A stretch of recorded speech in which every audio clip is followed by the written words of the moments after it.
Right. ಮಾಜಿ ಸಚಿವರಾಗಿರುವಂತಹ H D Revanna ಅವರು ನಮ್ಮ ಜೊತೆ ದೂರವಾಣಿ ಸಂಪರ್ಕದಲ್ಲಿ. ಸರ್ ನಮಸ್ಕಾರ.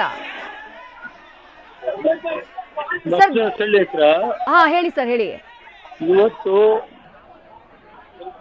ಒಂದು ಪೊಲೀಸ್ ವೈಫಲ್ಯ ಇದೆ. ಓಕೆ.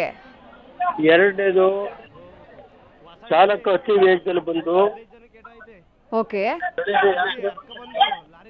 ಚಾಲಕ ಅತಿ ವೇಗದಲ್ಲಿ ಬಂದು ಹಾ ಸುಮಾರು 7-8 ಜನ ಸ್ಪಾಟ್ ಔಟ್ ಇದ್ದಾರೆ. ಓಕೆ.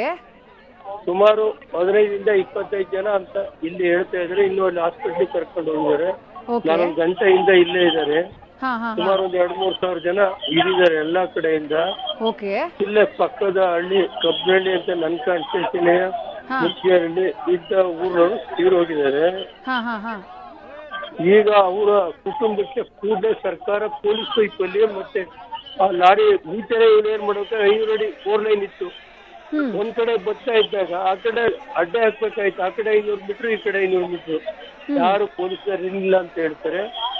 ಸುಮಾರು 2 ರಿಂದ 3 ಸಾವಿರ ಮೆರವಣಿಗೆ ಇದ್ರು. ಪೊಲೀಸ್ ವೈಫಲ್ಯದಿಂದ ಇದಾಗಿದೆ. 2 ಕಡೆ ಬ್ಯಾರೆಟ್ ಹಾಕಿ ಗಾಡಿಗಳು ನಿಧಾನಕ್ಕೆ ಬಿಡ್ಬೇಕಲ್ವಾ. ಅವನು ಬಂದು ಇನ್ನೊಂದ್ ಕಡೆ 4 ಲೈನ್ ರಸ್ತೆ ಇದೆ, 2 ಲೈನ್ ರಸ್ತೆ ಫುಲ್ಲ ಇದೆ. ಸ್ಪೀಡ್ ಆಗಿ ಬಂದು ಆ ಡಿವೈಡ್ ಕೊಡದು ಬಿಲ್ಡಿಂಗ್ ಡಿವೈಡರ್ಗೆ ಹಚ್ಚಿಬಿಟ್ಟು ಇದು ಕೊಡದಿರೋದು ಜನದ ಮೇಲೆಲ್ಲ. ಕುಡಿದು ಸಿಕ್ಕಾಬಿಟ್ಟೆ ಅವ್ನು ಡ್ರೈವರ್ನ ನಿರ್ಲಕ್ಷ್ಯ, ಪೊಲೀಸ್ ಇಲಾಖೆ ನಿರ್ಲಕ್ಷ್ಯ, 2 ರಿಂದ ಈ ಘಟನೆ ನಡೆದಿದೆ. ಇದನ್ನ SP ಗಮನಕ್ಕೆ ತಂದಿದ್ದೀನಿ. ಇದನ್ನ ತನಿಖೆ ನಡೀಬೇಕು ಅಂತ ಹೇಳಿದ್ದೀನಿ. ಇದು ನಾನು ಮೈಸೂರು ಐಜಿಯರೇ ಬಂದು ಇದನ್ನ ಸಮಗ್ರ ತನಿಖೆ ನಡೆಸಬೇಕು ಅಂತ ನಾನು ಒತ್ತಾಯ ಮಾಡ್ತೀನಿ.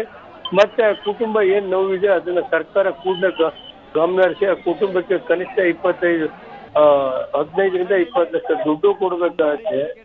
ಮತ್ತೆ ಏನು ಏಟಾಗಿದೆ 10 ಜನಕ್ಕೆ ಸರ್ಕಾರ ಪೂರ್ತಿ ಚಿಕಿತ್ಸೆ ವ್ಯವಸ್ಥೆನ ಮಾಡಬೇಕು ಅಂತ ನಾನು. ಆಮೇಲೆ 1 ಗಂಟೆ ಆದ್ರೂ ಆಂಬ್ಯುಲೆನ್ಸ್ ಯಾವ ಬಂದಿಲ್ಲ ಇಲ್ಲಿ. ಆಕ್ಸಿಡೆಂಟ್ ಆಗಿ 1 ಅವರ್ ಆದ್ರೂ ಆಂಬ್ಯುಲೆನ್ಸ್ ಬಂದಿಲ್ಲ. ಆಂಬ್ಯುಲೆನ್ಸ್ ಕರೆದು ವೈಫಲ್ಯತೆ ಇದೆ ಅಂತ ಹೇಳ್ಬಿಟ್ಟು. ಈಗ ಆಸ್ಪತ್ರೆಗೆ ದಾಖಲಾಗಿರೋರಲ್ಲಿ ಎಷ್ಟು ಜನರ ಸ್ಥಿತಿ ಗಂಭೀರವಾಗಿದೆ? ಅಲ್ಲಿ ಗಂಭೀರವಾಗಿದೆ. ಇನ್ನು ಹಾಸ್ಪಿಟ್ಲಿಗೆ ಕರ್ಕೊಂಡು ಹೋಗಿದ್ದಾರೆ. ಇದಾಗಿದೆ. ಇನ್ನು ಅಲ್ಲಿ ಅದ್ರಲ್ಲಿ ಎಷ್ಟು ಜನ ಇದಾಗುತ್ತೆ ಅನ್ನೋದು ಗೊತ್ತಿಲ್ಲ. ಇನ್ನು ಯಾವ ಯಾವ ಹಾಸ್ಪಿಟ್ಲಿಗೆ ಕರ್ಕೊಂಡು ಹೋಗಿದ್ದಾರೆ ಸರ್? ಹಾಸನ ಹಾಸ್ಪಿಟ್ಲಿಗೆ ಕರ್ಕೊಂಡು ಹೋಗಿದ್ದಾರೆ ಗೌರ್ಮೆಂಟ್. ಎಲ್ಲ ಇಲ್ಲೇ ಸ್ಪಾಟ್ ಅಲ್ಲೇ ಇದೀನಿ ನಾನು 1 ಗಂಟೆಯಿಂದ. ಸದ್ಯ ಸ್ಥಳದಲ್ಲೆಲ್ಲ ಸಿಚುವೇಶನ್ ಕ್ಲಿಯರ್ ಇದೆಯಾ ಸರ್? ಏನ್ ಸಿಕ್ಕಾಬಿಟ್ಟೆ ಇನ್ನು ಇದಿದೆ. ಜನಕ್ಕೆಲ್ಲ ನೋವಿಲ್ವಾ? ಕುಟುಂಬದ ಆಗ್ತಾರಂತ ನೋಡಕ್ಕಾಗಲ್ಲ. ಏನ್ ಮಾಡಕ್ಕಾಗಲ್ಲ. ಅವ್ನು ಡ್ರೈವರ್ ಕುಡಿದಿದ್ನಾ ಸರ್? ಅವನು ಇದರಿಂದ ಮತ್ತೆ ನಾನು ಚಾಲಕನ ಟ್ರಕ್ ಡ್ರೈವರ್ ಕುಡಿದಿದ್ನಾ ಸರ್? ಅವನು ಹೇಳ್ಬೇಕು.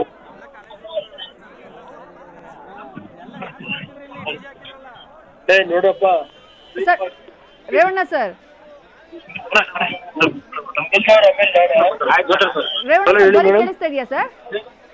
ಈಗ ಜನ ಇದ್ದಾರೆ ಮೇಡಮ್, ಸಿಕ್ಕಾಬಿಟ್ಟೆ ಜನ ಇದ್ದಾರೆ.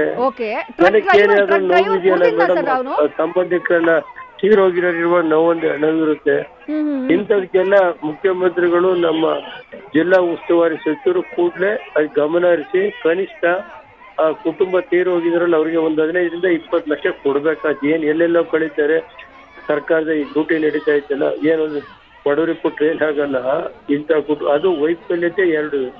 ಪೊಲೀಸ್ ಇಲಾಖೆದು ಇದೆ, ಲಾರಿಯ ನಿರ್ಲಕ್ಷ್ಯ ಇದೆ. ಅವ್ನು ಯಾರೋ ಓವರ್ ಹಾಸ್ಪಿಟಲ್ ಬಂದು ಕುಡಿದು ಅದು ಎಂತದ್ದು ಇದ್ರ ಲಾರಿ ಅಂತದ್ದು, ಮಹಾರಾಷ್ಟ್ರದ ಲಾರಿ.